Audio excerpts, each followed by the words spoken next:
round, congratulations to the NU, the Bulldogs for winning over the US Gold and Tiger Fest in 5 sets. The Lady Bulldogs ended the first round with a 7-0 record. We have Coach Sharon Menezes, Lance Camina, Bella Bennett, and Liza.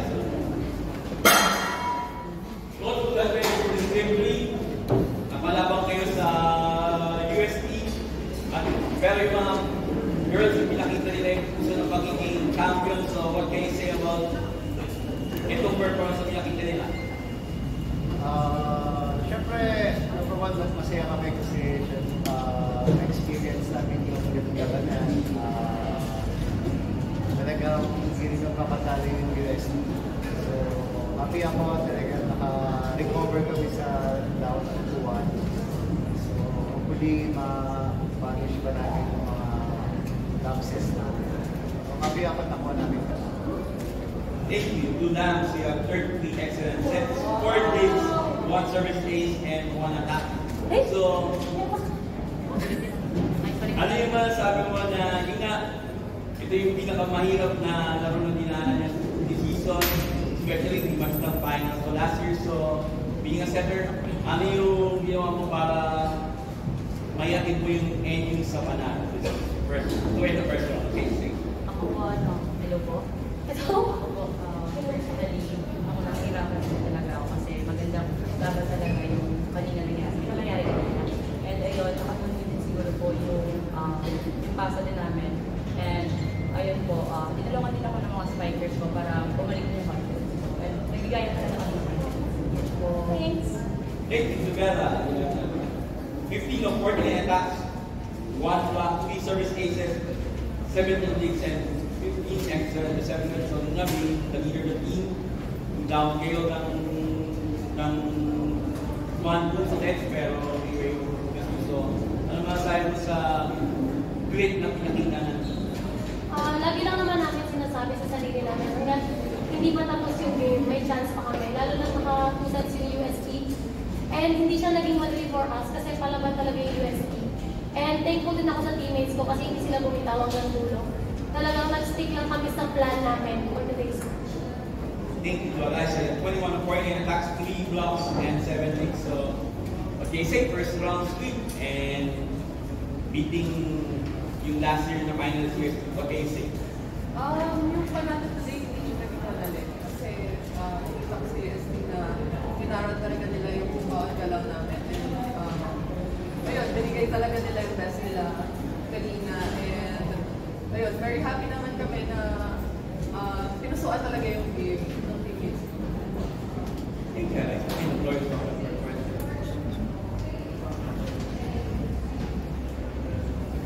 Coach, kasi ito yung first round parang ano yung assessment stay yung ano yung mga points of improvement Siyempre, madami pa every training talaga pinatrabaho namin na ma-improve talaga. So, especially block namin talagang pag-aaralan namin sa buti. Pero mahaba pa yung UAPS, so walang time para mag-relax. Talagang hanap kami ng paraan para ma-improve pa kami sa practice na kasi.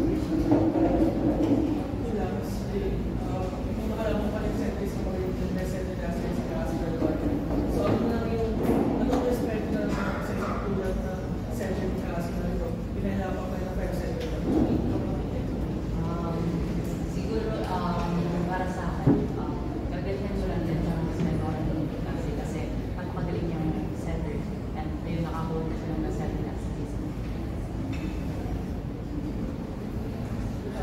May mga moments nung hindi ka na engagement from siguro for you, komportable ba rin yung environment na nalalaman niya support ng inyong job para matulungan kayo, especially nung gawin kayo ng one set? Hindi naman siya gano'n nakaka-apekto talaga sa amin. Pero parang dagdag lang siya sa ano namin, sa nakaka-boost siya ng energy namin. Kasi yung UST, sabi ko kawin na kanina. Pero buti na lang sanay na kami sa host tayo ng channel. Kasi since high school, kaya na namin sila. So yun, I'm very thankful lang sa mga supporters namin. Kasi kahit tayo na down kami ng 2 sets, hindi namin naramdaman na parang naisip nila na matatalo na kami. So ganun din kami, binabalik lang namin kung ano yung support na binibigay sa amin nung any community, pinagtatabawan namin para may panalo namin sa team para sa atin at para sa amin. Coach, ano na lang masasabi dun sa second unit mo, may mga step up ka na nagkakaroon yung team na rin na makakasok sila si Sheena at si Ara. Yun lang, thoughts mo na lang sa stay ready yung bench mo na. Expected talaga mag-perform sila kasi sa training talaga double time din sila, talagang ready rin sila kasi nga pare-pareho naman yung ginagawa ng mga players. So, trabaho nila talaga pinasa sila, magtrabaho sila na part nila. So, happy kami kasi perform.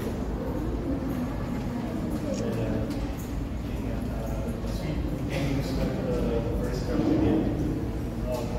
Para sa'yo, what does it say na ganito ka-dominant pa rin yung trying to defend your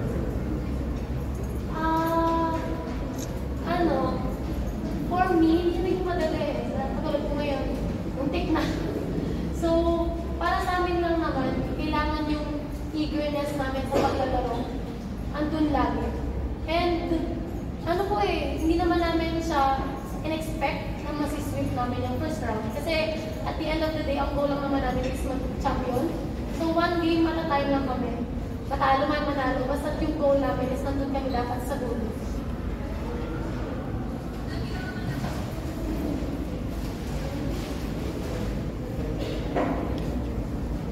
For generalize, siguro meron bang added pressure na ngayon yung nakakalaman niyo yung USD. Kumbaga, sanay na kayo yung malaban kayo eh. Pero tingin niyo mas nakakabisado nyo yung isa't isa.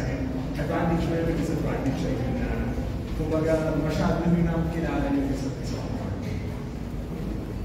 Ako, for me, both pwede siya maging disadvantage at advantage. Kasi yun nga, sabi niyo po, matagal na namin silang nakalaban. So, medyo familiar na kami sa galaw ng isa't isa. Pero every season po kasi nag-i-improve yung USP. And every game actually, kasi nakikita naman namin. Lalo na kanina, meron kaming mga nakita in-game na hindi namin nakita before sa mga previous games nila. So, doon kami nahirapan, hindi kami nakapag-adjust agad. So, ngayon, siguro kailangan i-improve din namin yung team namin and yung skills namin as individual. Kasi tingin ko meron pang kayang gawin yung team namin sa next games. Since familiar na rin kami sa USD, kailangan din kami talaga maging complacent kapag sila malaban. Kasi once na nabigyan talaga sila ng kumpiyansa, matutuloy-tuloy din. For the players, kanya perfect record yung first round. Tapos pati yung mention ng step up. What will it take for you guys to maybe preserve yung record na yun to show consistency sa round? Para sa akin po, wag lang po kami maging complacent and maging mindset mo kami sa kung ano talaga yung goal natin. Ako naman for me kasi since second round lang ako, so mag-a-adjust lahat ng teams, magkakaroon ng familiarity sa bawat isa. So dapat kailangan namin mag-step up palalo. Kailangan namin mas higitan pa yung mga pinakita namin this first round. And I think kaya-kaya naman with the help of coaches and teammates. Yes.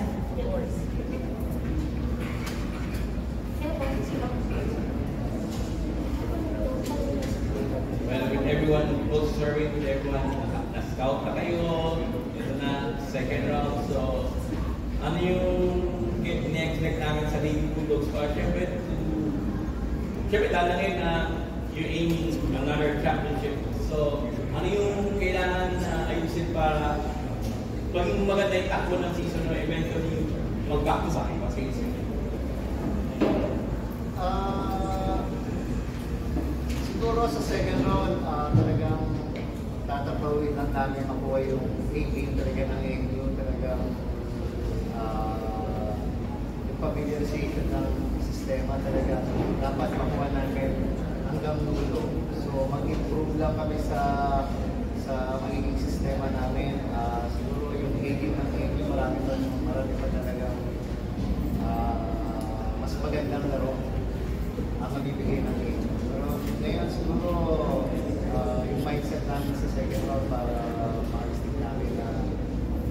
hanggang dulo yung condition ng katawan natin kasi medyo madaming laro.